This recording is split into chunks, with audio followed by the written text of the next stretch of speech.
Party, Hill College, and the citizens of Hillsboro, my hometown. Thank you all for coming to visit.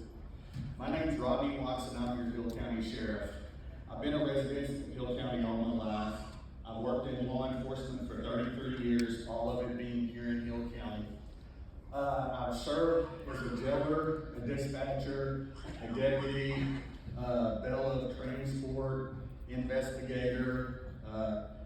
Maybe that's probably one of the more valuable jobs that I had because I learned a lot of area of the mechanics and expense of the building. I rose from the rank of corporal, sergeant, lieutenant, chief deputy, and 2 terms as your sheriff.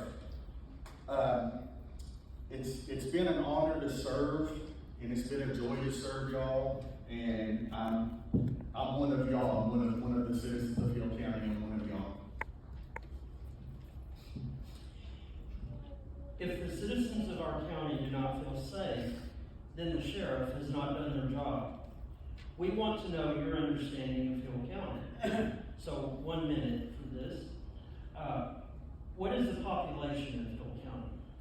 Hill County, they say there's about 36,000 people, but if you look at our 911 addressing, we have an average of 10 addresses coming in each week. So I really think those numbers are off by quite a bit. I would say at least 38,000, maybe even 40. I do think in the near future we're going to hit that 50,000 mark because we're really growing. The dynamics in Hill County are changing. Everything is coming from the north, and the landscape's going to change drastically. And I think it's very important to know that landscape to be able to keep up with that change. Okay. How many square miles in Hill County? Hill County is a pretty big county, 986 square miles. How much time on this one? 1. Okay. 986 square miles. You have a lot of different terrain in Hill County. You have the black dirt, which is typically cultivated and farmed. You have the sandy loam, a lot of pasture land.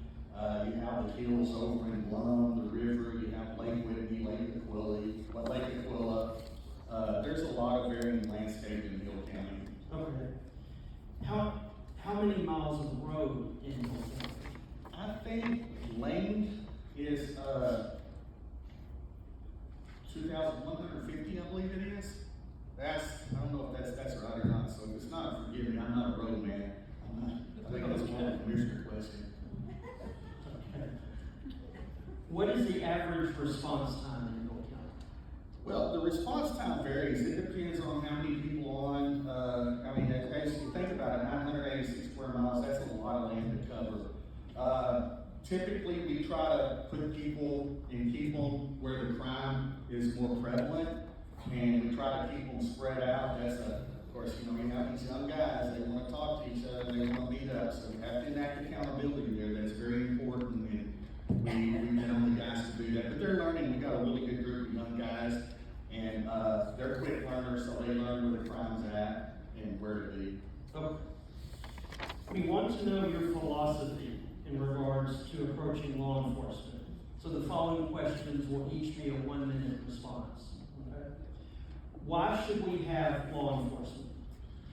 Well, without law enforcement, there would be anarchy. You have to have law enforcement to keep law and order in the land. The job that they do is invaluable. If you look at areas, your more liberal areas, you look at Austin, you look at Dallas, look at California. When they defund law enforcement, it's catastrophic. You see it on the news every day. It's catastrophic. Hill County is a good, solid, conservative-based county. It's a very safe place to live. I can't think of a better place to be than Hill County. How do you plan to approach protecting the citizens and enforcing the law? 1 minute. What we've done, we've implemented a lot of things. Our low roll still in CAD system, our license plate readers, our Axon body-worn cameras. There's accountability there. Those things are invaluable because when you get complaints, you can look at those cameras. And I've invited numerous people that have made complaints to come look at the video with me. And to date, I've had only one come view a video with me.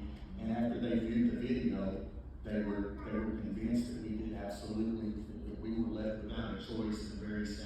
matter. So. Alright. Are there any instances where you, the sheriff, should not enforce the law? 1 minute. Oh yeah, your First Amendment right, your Second Amendment right, your Fourth Amendment right.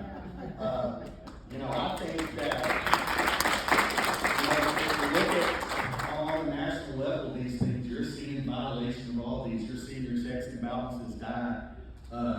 Your rights, you're seeing them slip away. You're seeing your freedom of speech go away. You're seeing your Second Amendment, God forbid if that ever goes away. Your Fourth Amendment, your due process, we're seeing where that doesn't matter anymore, and we're on very dangerous ground.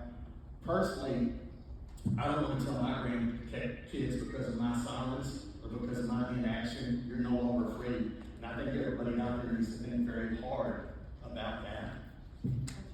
That's right. What is your philosophy in regards to the sheriff's office working with other law enforcement agencies, in particular federal agencies such as ICE or the FBI? 1 minute. Well, we made an agreement at ICE whenever we first started. We signed an agreement with to put a detainer on everybody that we arrest that's illegal. We still do that, and we'll continue to do that. And I think that that's imperative to our safety here. I do think that you get in a little bit of slippery landscape there. Texas, we do well on our own. We can take care of our own.